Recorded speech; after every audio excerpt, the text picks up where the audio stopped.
इस पार्ट में पिछले 2 पार्ट्स के आगे की स्टोरी को बताया गया है। और अब चलते हैं मूवी की एक्सप्लेनेशन की तरफ। मूवी के स्टार्ट होते ही 4 कॉलेज स्टूडेंट्स दिखाए जाते हैं जो वेस्ट वर्जीनिया में रिवर राफ्टिंग कर रहे होते हैं। वो चारों उसी जगह पर कैंपिंग भी कर रहे थे। उन फ्रेंड्स भी वहाँ पर ट्रे नहीं होता जिस पर एलेक्स उसे ढूंढने जाती है और पीछे से सोफी और ब्रेंट अकेले होते हैं। तभी उनकी तरफ एक तीर आता है जो आर पार हो जाता है। अभी वो सिचुएशन को समझे भी नहीं होते कि एक और तीर आता है जो सोफी की आंख ही बाहर निकाल देता है और ऑन द स्पॉट सोफी मर जाती है। उसे देखकर ब्रेंट वहाँ से भाग जाता है। इतनी देर में एलेक्स भी वहाँ पर आ जाती है। तब थ्री फिंगर सोफी की आंख खा रहा होता है। उसे देखकर वो फौरन वहीं पर छुप जाती है। इतनी देर में ट्रे भी कुछ लकड़ियाँ लेकर वहाँ पर आ जाता है और थ्री फिंगर उस पर भी अटैक कर देता है। वो किसी तरह अपनी जान बचाकर जंगल की तरफ भागता है, लेकिन थ्री फिंगर उसे भी पकड़ के मार देता है और ब्रेंट भी इन म्यूटेंट्स के ट्रैप में फंसकर उनका शिकार बन जाता है और उन फ्रेंड्स में अब सिर्फ एलेक्स ही जिंदा बचती है। इसके बाद वेस्ट वर्जीनिया की जेल को दिखाया जाता है जहाँ पर कुछ कैदियों को लेकर दूसरी जेल में ट्रांसफर करना था और ये जिम्मेदारी 3 पुलिस ऑफिसर्स को दी गई थी। वो टोटल कैदी 5 थे, जिनमें एक था जेविस जो माफिया ऑर्गेनाइजेशन का हेड था और ये सब कुछ उसी के लिए हो रहा था। उनका ट्रांसफर 2 हफ्ते बाद होना था, लेकिन पुलिस को ये पता चलता है कि जेविस के आदमी रास्ते में बस को हाईजैक कर सकते हैं और वो जेविस को छुड़वा कर ले जाएंगे और यही वजह है कि उन्होंने इमरजेंसी ट्रांसफर प्लान किया और साथ में अपना रूट भी चेंज कर दिया और उनका नया रूट वो खतरनाक वे था, यानी पेपर मिल रोड। वो सब कैदियों को बस में बिठाकर वहाँ से चल पड़ते हैं। रास्ते में वो एक पुलिस स्टेशन पर स्टॉप करते हैं और वहाँ पर उन्हें शेरिफ कार्ल और डेप्यूटी लेन मिलते हैं और वहीं हमें 3 डोस भी दिखाया जाता है जो थ्री फिंगर का नेफ्यू है और ये वही है जो पिछले पार्ट में लास्ट सीन में एक छोटा बच्चा होता है जिसे थ्री फिंगर फीड कर रहा होता है और अभी भी वो इतना बड़ा नहीं हुआ होता, लेकिन फिर भी वो ट्रैप सेटअप कर रहा होता है, लेकिन वो खुद ही ट्रैप में फंस जाता है। तब थ्री फिंगर आकर उसकी हेल्प करता है और फिर वो दोनों मिलकर उस सेटअप को बिल्कुल सेट करके वहाँ से चले जाते हैं। दूसरी तरफ वो सब पुलिस स्टेशन में कुछ देर रेस्ट करने के बाद अपनी जर्नी पर चल पड़ते। पेपर मिल रोड पर चढ़ते ही एक ट्रक उनका पीछा करने लग जाता है और वो थ्री फिंगर होता है। वो ट्रक के टायर में रेजर वायर फंसाकर उसे पंक्चर कर देता है, जिससे वो बस कंट्रोल से बाहर हो जाती है और रोड से नीचे गिर जाती है। थ्री फिंगर ट्रक से उतरकर उन्हें देखने जाता है, लेकिन उस वक्त उन पर हमला नहीं करता। पुलिस ऑफिसर ने सब कैदियों को बाहर निकालता है और इसी दौरान मौके का फायदा उठाकर जेविस उससे गन छीन लेता है और तभी पीछे से पुलिस ऑफिसर प्रेस्लो आकर जेविस पर अपनी गन तान देता है, लेकिन इससे पहले कि वो कुछ कर सकता, एक चाकू आकर सीधा उसकी गर्दन में घुस जाता है, जिससे मौके पर ही उसकी मौत हो जाती है। सारे कैदी समझते हैं कि ये सब कुछ जेविस के आदमी कर रहे हैं और तभी जेविस पर भी तीरों की बारिश होना शुरू हो जाती है, जिससे वो फौरन समझ जाते हैं कि ये जेविस के आदमी तो नहीं कर सकते।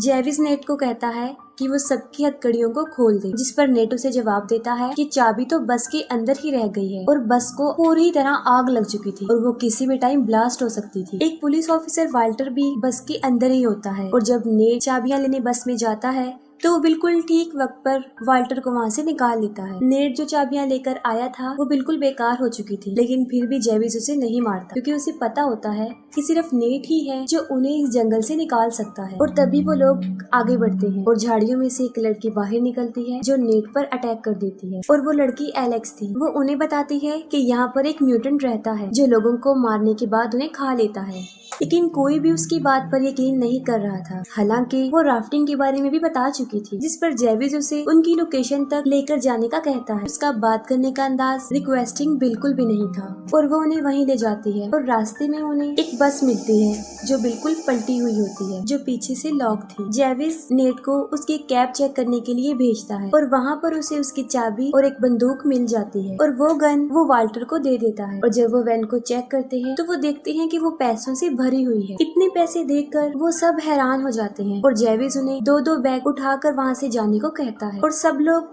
2 बैग उठा लेते हैं, लेकिन वाल्टर जख्मी था और वो बैग उठा नहीं सकता था, जिस पर जेविस उसे जबरदस्ती बैग उठाने के लिए कहता है और मौका देखकर वाल्टर जेविस को शूट करने लगता है, लेकिन बदकिस्मती से उसमें गोलियां नहीं होती। लेकिन इस बात के लिए जेविस उसे माफी नहीं देता, वो सीधा उसके सर में गोली मार देता। इस पर नेट कुछ भी नहीं कर सकता था क्योंकि वो मजबूर था। फिर जेविस सबको आगे बढ़ने को कहता है और सबसे आगे एलेक्स होती है क्योंकि वही उन सबको रास्ता बता रही थी। चलते हुए उसका पाँव एक ट्रैप पर आ जाता है, लेकिन नेट जल्दी से उसे बचा लेता है और वो ट्रैप वही था जो 3 डोज ने सेटअप किया था और वो वहीं ही छुपकर बैठा हुआ था। तभी वही निकलकर बाहर आ जाता है और उन पर अटैक कर देता है, लेकिन जेविस उसे गोली मारकर नीचे गिरा देता है एलेक्स उन्हें बताती है कि ये वो म्यूटेंट नहीं है, जिस पर जेविस को एक आइडिया आता है और वो थ्री फिंगर के लिए कोई क्लू छोड़कर आगे बढ़ता है। और जब थ्री फिंगर वहाँ पर पहुँचता है तो उसे थ्री डोर्स का सर एक लकड़ी पर रखा हुआ मिलता है, जिसे देखकर वो पागल हो जाता है। यानी अब पहले से भी ज्यादा वो अपने होश खो बैठा था। आगे बढ़ते हुए उन्हें कोई चीज लटकी हुई नजर आती है, जिसे जेविस पकड़ लेता है, जिस पर विली फौरन समझ जाता है कि ये उनके लिए बिछाया गया एक ट्रैप है और वो जेविस को आगे धकेल कर उसे बचा लेता है, जिसकी उसे बहुत भारी कीमत अदा करनी पड़ती है। वो अपने ही जान से हाथ धो बैठता है और जेविस उसे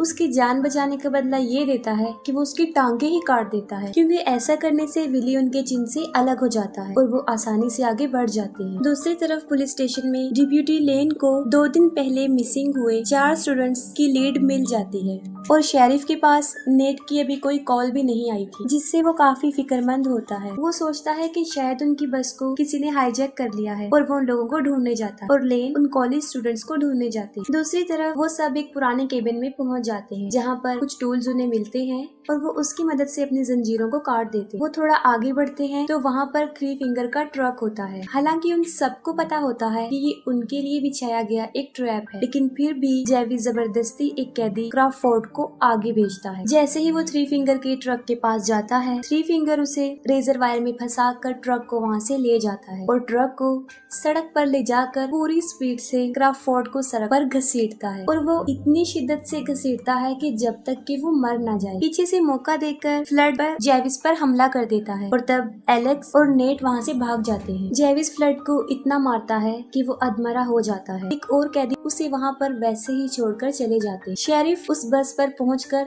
सारी इंफॉर्मेशन को आगे ट्रांसफर कर देता है। ये करने के बाद वो अपने डॉग को लेकर नेट को ढूंढने जंगल में चला जाता है। ब्रैंडन जेविस को कहता है कि उन्हें पैसों को यही छोड़कर नेट को ढूंढना चाहिए। जेविस उसकी बात मान लेता है और पैसे को कुछ टाइम के लिए वहीं पर छोड़ देता है और आखिरकार वो नेट को ढूंढ लेते हैं। जेविस उसे मारने ही वाला होता है कि नेट उसे बताता है कि यहाँ पर एक वॉच टावर है, जहाँ से हम वो किसी से कांटेक्ट कर सकते हैं। जेविस उसे आखिरी मौका देता है और फिर वो उसे वहाँ पर लेकर जाता है और जैसे ही वो सब वहाँ पर पहुँचते हैं, वो देखते हैं कि वॉच टावर जलकर बुरी तरह राख हो चुका और इसे उन तीनों म्यूटेंट भाइयों ने जला दिया था। वहाँ पर कुछ ना मिलने पर जेविस नेट को शूट करने लगता है, लेकिन बिल्कुल सही टाइम पर शेरिफ का डॉग उसे पकड़ लेता है। शेरिफ खुद भी ठीक वक्त पर वहाँ पर पहुँच जाता है और उन्हें वहाँ से ले जाता है, लेकिन तभी थ्री फिंगर दरख्त पर बैठा हुआ एक बाला नीचे फेंकता है, जो सीधा शेरिफ के मुंह में घुस जाता है और आर पार हो जाता है, जिससे फौरन जेविस शेरिफ की गन को छीन लेता है और नेट को फिर से गन पॉइंट पर लाकर उसे ऑर्डर देता है और फिर वो अपना सारा पैसा लेने के लिए वापस जाता है। लेकिन फ्लड सारा कैश लेकर वहाँ से भाग रहा होता है और तभी जेविस को उसकी आवाज आ जाती है और वो फ्लड की तरफ बढ़ता है, लेकिन इससे पहले ही थ्री फिंगर मोलोटोव फेंक कर फ्लड को जला देता है और उसके साथ सारे पैसे भी जल जाते हैं। वो सब वहाँ से भागने की कोशिश करते हैं, लेकिन फिर से थ्री फिंगर का ट्रक उनके सामने आ जाता है और इस मर्तबा जेविस एलेक्स को उस ट्रक के सामने फेंक देता है और वो एलेक्स को लेकर ही वहाँ से चला जाता है। नेट उसे बचाने के लिए जाने लगता है, लेकिन जेविस उसे पकड़ लेता है और अभी उसे शूट करने ही वाला होता है। ब्रैंडन उसे मारकर बेहोश कर देता है और वो दोनों उसे वहीं पर छोड़कर अपने अपने रास्ते पर चल पड़ते हैं। थ्री फिंगर एलेक्स को लेकर अपने घर में जाकर बांध देता है और वहीं पर हमें डेप्यूटी लेन की बॉडी भी मिलती है, क्योंकि इससे पहले थ्री फिंगर उसे भी पकड़कर मार चुका था। ब्रैंडन वहाँ से भाग रहा होता है और इतनी ही देर में जेविस वहाँ पर आकर उसे मारकर बेहोश कर देता है। वो आगे बढ़ने लगता है, तभी थ्री फिंगर वहाँ पर पहुँच जाता है और उन दोनों की बहुत बड़ी लड़ाई होती है। जेविस थ्री फिंगर को इतना मारता है कि उसकी शक्ल ही बिगाड़ देता है और उसका फेस इतना बुरा बन जाता है कि वो पहचान में नहीं आता पहले से भी ज्यादा। लेकिन लास्ट में थ्री फिंगर ही जेविस पर भारी पड़ जाता है। वो उसकी खोपड़ी खोलकर उसका दिमाग खा लेता है और अपनी जीत को सेलिब्रेट करता है। नेट को शेरिफ का डॉग मिल जाता है, जो उसे एलेक्स के पास लेकर जाता है। वो एलेक्स को छुड़ाकर वहाँ से निकलने लगते हैं, लेकिन थ्री फिंगर वहाँ आकर उन पर हमला कर देता है। थ्री फिंगर नेट को मारने ही वाला होता है कि तभी एलेक्स वही लकड़ी जिस पर थ्री डोर्स का सर रखा था, वो थ्री फिंगर को पीछे से मारती है, उसके अंदर घुसाकर उसे मार देती है और वो दोनों उसका ट्रक लेकर वहाँ से चल पड़ते हैं। लेकिन थ्री फिंगर अभी मरा नहीं होता और वो फिर से उनके ट्रक के सामने आ जाता है और उनके ट्रक पर चढ़ जाता है। वो नेट को पकड़ लेता है, जिससे उनका ट्रक बेकाबू हो जाता है और वो सीधा जाकर दरख्त पर लगता है और ट्रक में आग लग जाती है और इतनी ही देर में ब्रैंडन भी वहाँ पर पहुँच जाता है और उन दोनों को ट्रक से बाहर निकाल लेता है। लेकिन थ्री फिंगर इतनी आसानी से तो उनकी जान बख्शने वाला नहीं था और वो फिर से नेट को पकड़ लेता है। लेकिन इस मर्तबा नेट उसी का टूल पकड़ के उसमें घुसा देता है और उसे स्ट्रॉन्ग करने के लिए वो उसे ट्रक पर भी दे मारता है और फौरन ट्रक ब्लास्ट हो जाता है और उसके साथ ही थ्री फिंगर भी जल जाता है। नेट ब्रैंडन को आजाद कर देता है और उसे वहाँ से जाने देता है। कुछ देर बाद उनकी पूरी फौज वहाँ पर पहुँच जाती है और नेट और एलेक्स की जान बच जाती है। लेकिन कुछ दिन बाद नेट पैसों के लालच में दोबारा वहाँ पर आता है, लेकिन कोई पीछे से उसको मार देता है और वो कोई और नहीं ब्रैंडन था, जिस पर बिलीव करके उसने उसे रिहा कर दिया था। ब्रैंडन वो पैसे उठा लेता है, लेकिन तभी एक और म्यूटेंट वहाँ पहुँच जाता है और उसे भी मार देता है और किसी को भी नहीं पता चल सका कि वो म्यूटेंट कौन है और आज तक ये सवाल बनकर ही रहा और इसके साथ ही मूवी एंड हो जाती है।